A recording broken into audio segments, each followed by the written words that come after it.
more what I call a yoga. Oh, okay. Should we start over?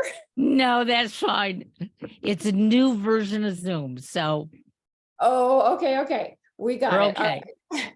All right. We just heard a little voice come on. If you're listening in the future, we're in the now. So what I was saying is how you work with people, how this therapy helps. And as a yoga teacher, I'm really intimately aware that there's so many areas of our body that we can focus on that's gonna help other areas. I'm just going to give a couple examples, like our physical core, and I think that's overrated, but also our pelvic floor. We could really get into hands and feet, so many things, and that's going to have a ripple effect, but they all work together. And your focus is on this critical place that is, I just say nose, mouth, and like you say, neck. Yeah, she's showing us, if you're listening, Karese just showed a little kind of window from her nose to her throat.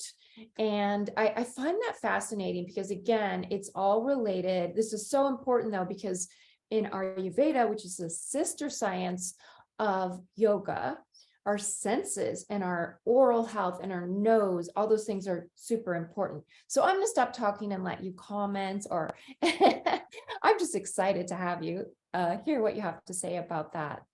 Yeah, I'm super excited to kind of explain some of these connections because not enough people are thinking about it.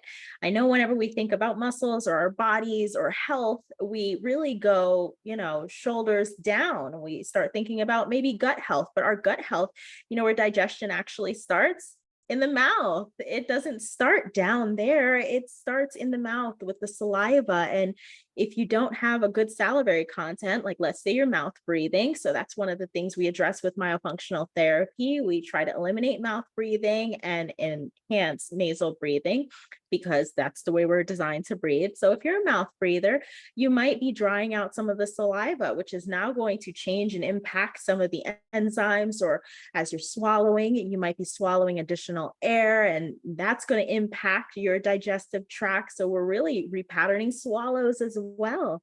With the repatterning of swallows, there are some people who nobody knows or really takes time to think about it, but our tongue has a major role in the swallow. And so what it should do is it should really be up against the roof of the mouth and do kind of like a wave-like motion where it's really going to get the liquids or the food down through the back of the tongue. Some people, their tongue might push forward in order to kind of thrust the food or the liquids backwards, right? When that happens, that actually has a ripple effect on our body. So number one, it's going to push back our mandible, and our mandible, that's the lower jaw. For those who can't see me and who are just hearing me, our lower jaw is connected up towards our temporomandibular joint. Now, a lot of people who have orofacial pain here, who may experience tension headaches and so forth, imagine every time you swallow, thrusting back that jaw, and then that jaw is now pushing on the fluid that's on that hinge joint of the temporomandibular joint. So now you're really exacerbating, and it compounds as you age. And so then you start to wonder, oh my gosh, why does it hurt when I chew? Why do I get lockjaw? Why does this, that, and the other happen? It's all a compound effect of the disuse of muscles that are so critical in the mouth. So it has a lot of different effects. We can really help with so many different things, but just those few, like with digestion and with repatterning the swallow and with orofacial pain, it's so significant to start thinking of health as starting from the top, because that's where a lot of it begins. Wow, so much that you just said. I don't know if Karen has a question. I see her just. No, I'm listening to this because my first career was in the dental field, and back in the 70s and 80s, nobody talked about anything like this. If you had dry mouth, you had dry mouth. If you had lockjaw, maybe you go to a dentist and they do some adjustments. But as I'm listening to you, yes, everything does start in the mouth. And if the mouth isn't satisfied, food or nourishment of any kind is going to be limiting. Yeah, I love this. I wonder, it's so much like Indian medicine too, because the tongue is super important in Indian medicine and Eastern medicine, as you may know. You diagnose with your tongue, and so I am so fascinated by this. I wonder, so I know that there's a connection to breathing. Maybe you could tell us a little bit about the connection to breathing, and how would we know that we need this kind of therapy, or that we need some help even in breathing? Because I just love to hear your take on breathing. Absolutely. So there is a proper way to breathe. One, it has to be through your nose because our nose is built and designed for breathing. Our nose is for breathing, our mouth is for eating. We don't want to switch up the two ever. Our nose is the only place where you're going to be able to humidify air that comes into the body. It's going to filter out a lot of the things that you don't want coming in there. Okay, so we've got little cilia in our nose to filter it out, humidifies it. And then we're going to get nitric oxide from what we're breathing in, which is going to really enhance the quality of that oxygen within your body. And so we want that. So nasal breathing is number one. But secondarily, we have to be able to stimulate that nasal floor in order to really activate it and stimulate our vagus nerve. Okay. So how do we do that? Our tongue is a critical organ. I consider it an organ. I know a lot of people consider it a muscle, but it's actually innervated by 16 different muscles. So it's not one muscle, but it is an essential organ in breathing in that it has a rest position. Our tongue at rest should be lightly suctioned up against our palate or the roof of our mouth from just behind the two front teeth all the way back through our soft palate. So the soft palate, for anybody who is really unsure of what I'm like using all these magical words nobody knows, well, just lift your tongue up to the roof of your mouth and just slide backwards. You'll feel it feels hard, hard, hard. There's a place where the bone stops, but the tissue still goes on. That's your soft palate. So all the way back there, yes, all the way back there is where your tongue should be suctioned up against that whole palate. That stimulates your nasal floor because that is your nasal floor. And it's going to help stimulate your vagus nerve, which is really going to regulate everything. Your vagus nerve is responsible for really running all your organs, your autonomic nervous system, so your rest, digest, fight, flight system. It's really the center of a lot of our proper respiration. And so what does myofunctional therapy do when it comes to that? Like, how does it help with breathing? We get them into that proper oral rest position and really help to open up the nose, establish good nasal hygiene routines, and so forth. How would you know where your tongue is when you're at rest? I know some people are probably just thinking about it consciously. Don't think about it too consciously. Let's put our feet flat on the floor. Let's sit up nice and tall. Let's take a deep breath in through our nose. Just inhale, close your lips, inhale, and exhale. And then I want you to inhale a little slowly on the second one. And as you're inhaling and then you get ready to exhale, I want you to just be conscious of where your tongue is. For some people, it might be lying down low. For some people, it might be in the middle of their mouth. For others, it might be pushed against their teeth. For some people, it might be in between their teeth. And for a very select group of people, it is exactly where it's supposed to be, lightly suctioned up against the roof of the mouth. So if it's in any of those spots that is not all the way up against the roof of the mouth, from the front all the way through to the back, then that's how you know you need a little bit of help with myofunctional therapy. Wow. And do you recommend, if somebody doesn't have time for myofunctional therapy, or they're they have something else going on, could they just do that breathing practice, or do you have any sort of something that they could do in the meantime? Or maybe they're just still skeptical. What would help? Because not everybody, I doubt everybody on the planet's going to do that, but I'd say a lot of people need it. I get it. I get it. This is why YouTube University exists. There's a lot of people who need something other than, working with a professional. My first step for everyone is always to start with a good nasal hygiene routine. Make sure that you have nice open nostrils that are patent and ready to optimally intake as much oxygen as you can. If you do not have a nasal hygiene routine or you're confused as to what that is, it would be using a saline rinse. So you can use something like a neti pot and fill it up with a saline rinse, or you can get a saline wash just straight from any of your local pharmaceutical stores, PBS, Walgreens, all those places. So you would essentially use that to cleanse out the nasal passages. And then you can use something to help open it up. So a lot of people use aromatherapy, eucalyptus, peppermint oils. These are really good and known for really opening up that nasal passageway. And so you can diffuse some of that after your nasal hygiene routine and really intake that and allow your body to properly prepare itself for nasal breathing. As far as your tongue, like I said, it's 16 different muscles. And so sometimes it's really hard to on your own pinpoint what muscles it is that you really need to work on. And so that's where you get a professional in, but you can actively just try to keep that tongue up there and see how you can, how long you can do it. I would start in smaller increments, maybe start with like a minute timer and then work my way up to being able to sustain it for longer periods of time. Wow. I just want to comment on a couple of those things. One, I'll start with, the kind of the personal training aspect. Again, as a yoga teacher, sure, we can learn yoga off of YouTube or from a book, but like Karese is saying, there's so many muscles in our tongue. Like, I didn't even know that. I've studied anatomy. I didn't get that memo. They just didn't put that in the training that I got. And yet I know that about other, let's take our thighs, for example. Well, you've got like 3 big muscles, your quads, and you've got your hamstrings, but there's so many other muscles that are smaller. And within, there's still like a lot of differentiation and all over the body, including especially hands and feet, which have so many muscles and bones themselves.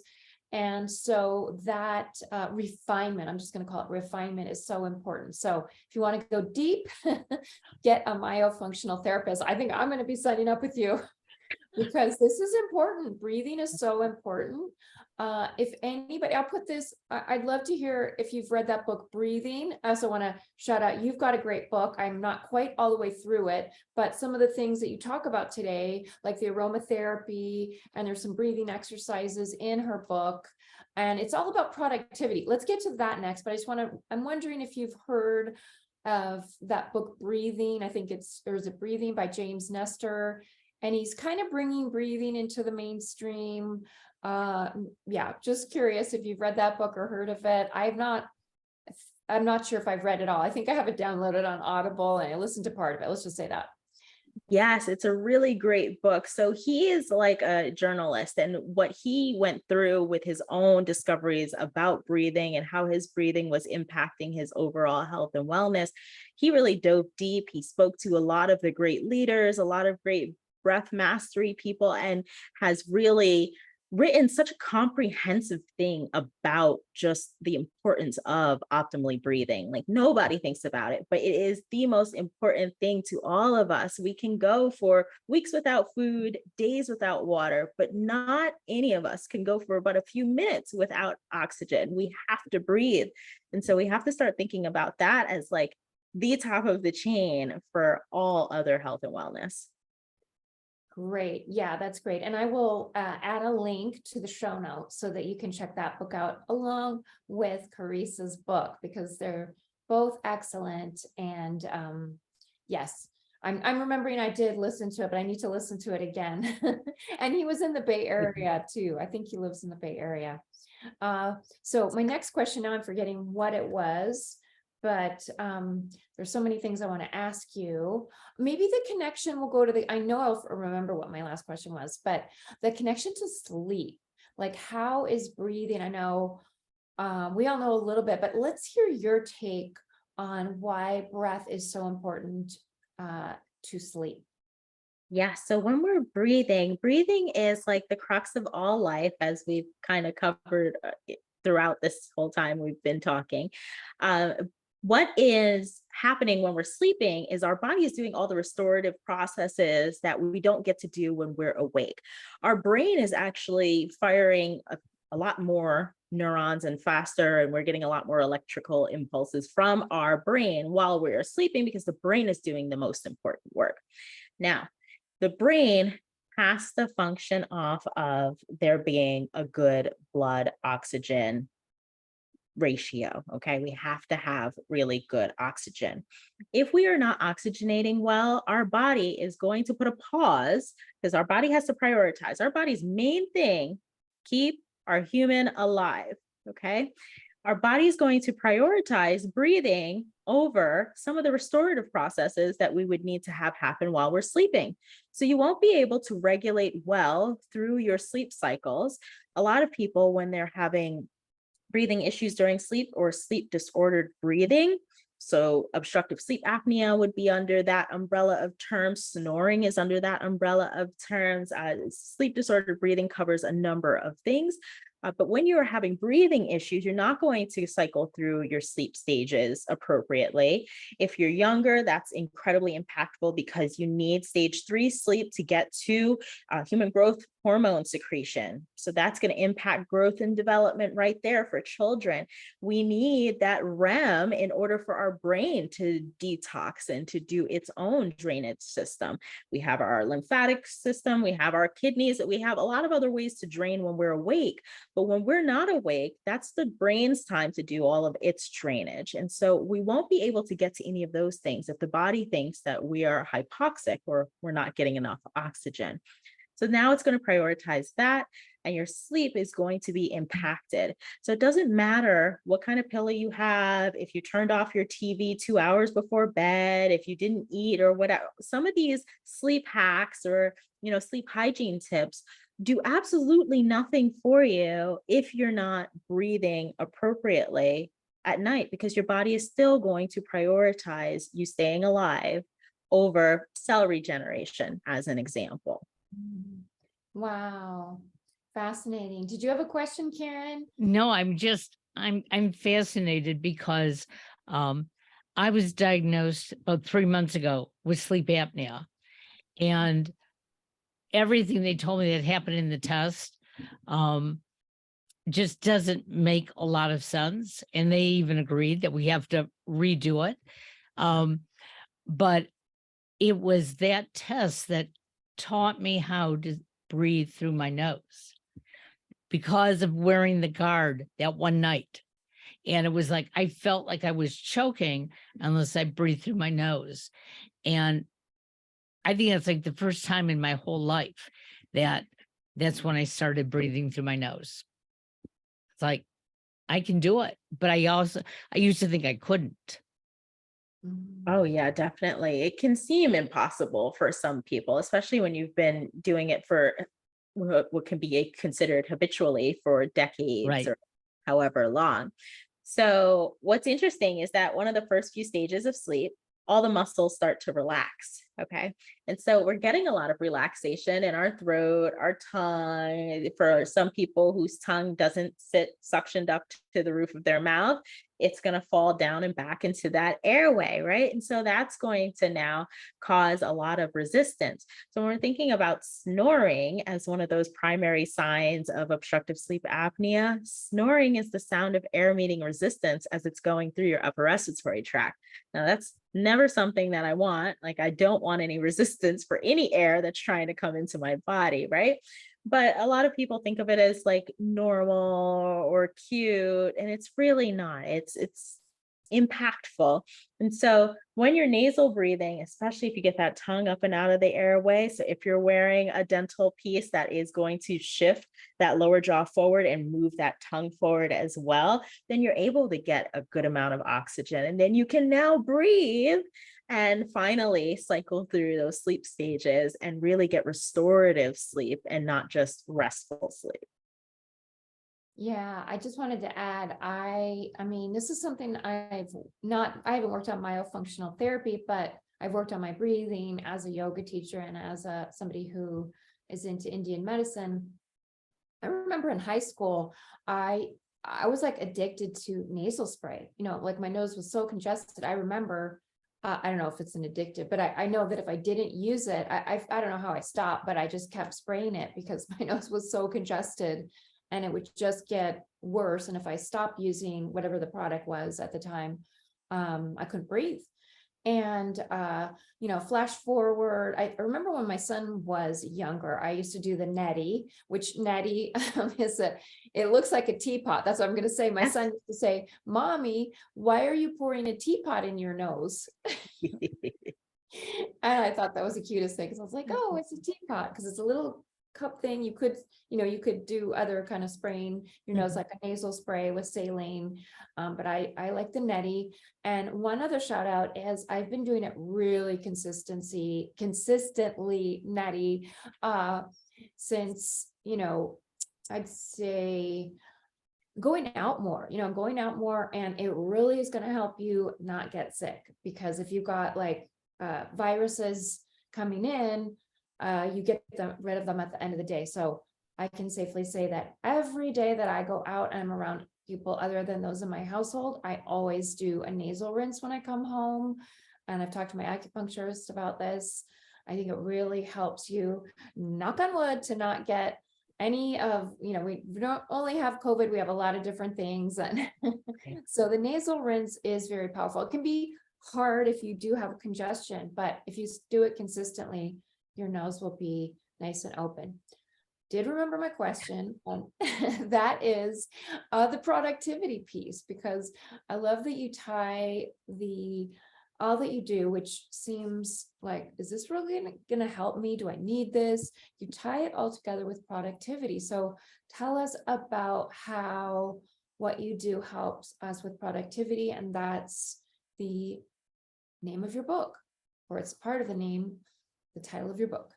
Yes. So everything kind of wraps around sleep beautifully. And then the sleep part wraps around the breathing, and it's all really encompassing, right? So by improving your breathing and really how you're able to open and facilitate a more patent upper respiratory tract, that's going to help you sleep better. Number one. Number two, it's definitely going to help you with just cognitively, you're going to be a little bit more alert. You're going to be more present. You're going to be able to actually process thoughts in a better way. So when we are not breathing optimally, right? If we're mouth breathing and we're not getting good quality oxygen, and we're definitely not getting the same amount of oxygen that we would get if we were nasal breathing, when we are mouth breathing, that's going to put us at a lower state of oxygen. If we get into a certain chronic levels of that are too low, you're almost functioning as like you're not drunk, but it's as if you're intoxicated.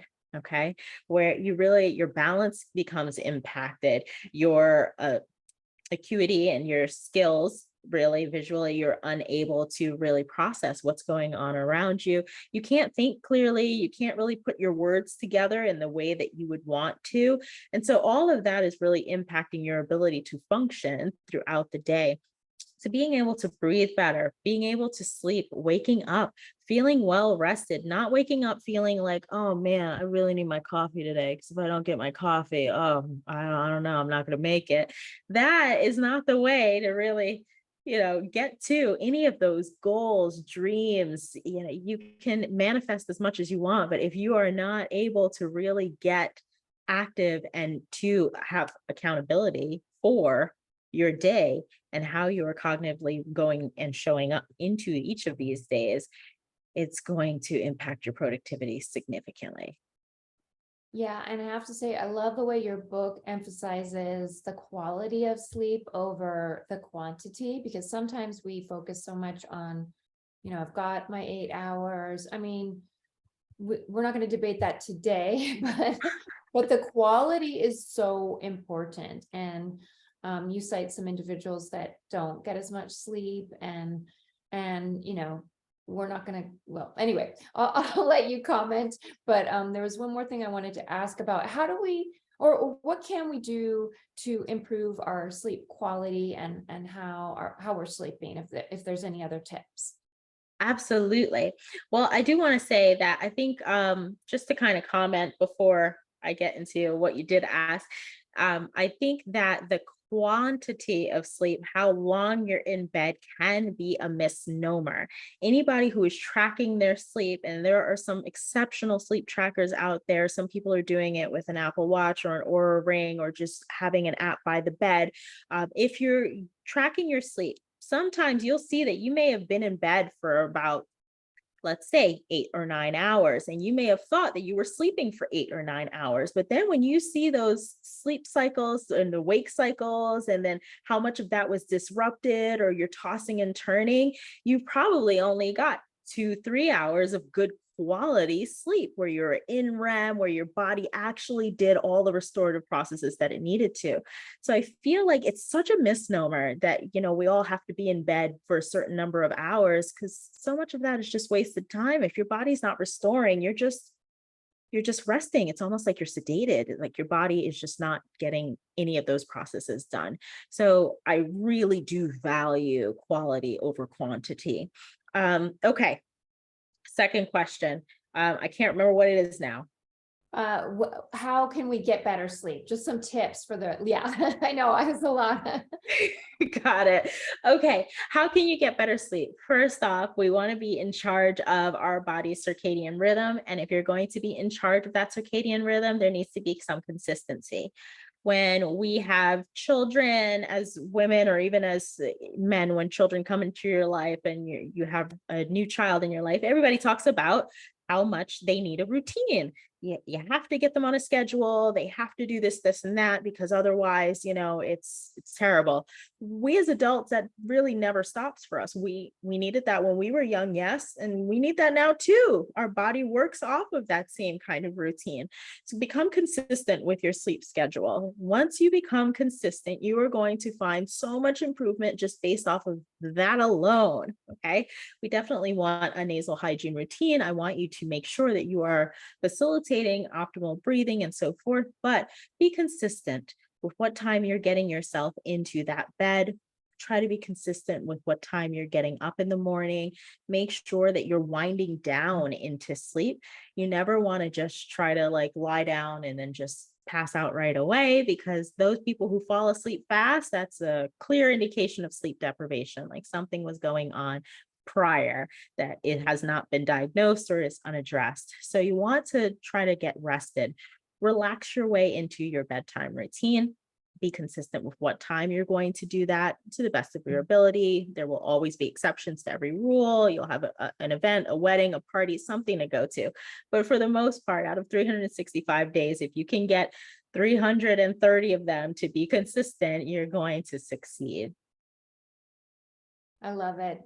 So many great tips. And if I get the opportunity to do a second edition of Super Ager, I'm going to get your input. I'm going to add a little to the sleep chapter, that's for sure, because I got a lot in there, but I don't have some of the tips that you've shared with us. So you've really given us some bonuses and a lot to think about, because yeah, not a lot of people. I think have you found, I'll just say this is my last question, and we can check with Karen if she has any other questions or comments, because we're getting to the end of our time, and then we'd love to hear how to find you. And I'll leave all the info in the show notes. But have you found that there's more and more awareness about myofunctional therapy or breathing? Like, is it on the up and up, or? Oh, significantly so. James Nestor and his book Breath absolutely brought a wealth of people to the awareness of myofunctional therapy. And so incredibly grateful for that. I think the internet and being in the information age has given people a lot of access to finding alternatives, because sometimes they're not able to find what it is that could get to the root of their issues. They're only finding palliative care. And so I'm very encouraged that we have gotten more awareness about myofunctional therapy in the last, I would say, even 3 to 5 years. There's been a significant boom. Good news. Good news. Do you have any final questions, Karen? Well, the only thing that I've been thinking about in the last few minutes is that tonight is probably the first night in 9 weeks that my husband and I can get on a good schedule. For the last 9 weeks, he was going through radiation. So we had to be up at 4 o'clock in the morning to get to therapy. We'd get to therapy. Our eyes were half closed. By the time we left therapy, our eyes were wide open, and it was only 6:30 in the morning. So for the last 9 weeks, we've been zombies. And so everything you're talking about really makes sense, because we tried to get into a routine that would work for us. But the problem was that meant going to sleep really at 7:30, 8 o'clock at night. Yeah. And it didn't coordinate with our work schedules or anything else. So you can't beat yourself up when your schedules get out of whack. And when you can get back on a schedule, you can start to heal again. I love that. Yeah, be gentle with yourself as you heal. And yeah, and prayers to you and your husband as Thank you you. go through this healing. Yeah. I know that Karen is always so strong and just here for all of us podcasters. And sometimes we don't know what she's going through. So prayers to you and your family. Thank you. Yeah, and Karese, can you just share your links for your books and information and any final words you want to leave with our audience? Absolutely. You can contact me, reach out, learn more. You can find links to the book on my website. It is themyospot.com, TheMyospot.com. You could also follow me on social media. At most accounts, it's at the Myo Spot. Wonderful. It was a delight having you. This conversation, I think, is something that we're going to have again, because some people are probably skeptical, because if they've never heard of it, hearing about it for the first time, it's like, is this something I need? But I'll tell you, I certainly learned a lot, and I was paying attention to where my tongue was. So I love it. Yeah. Very good. Thank you. I'm so happy to have helped. And, I would love to come back again. This was such fun. Very good. Yeah. Have a great day, everybody.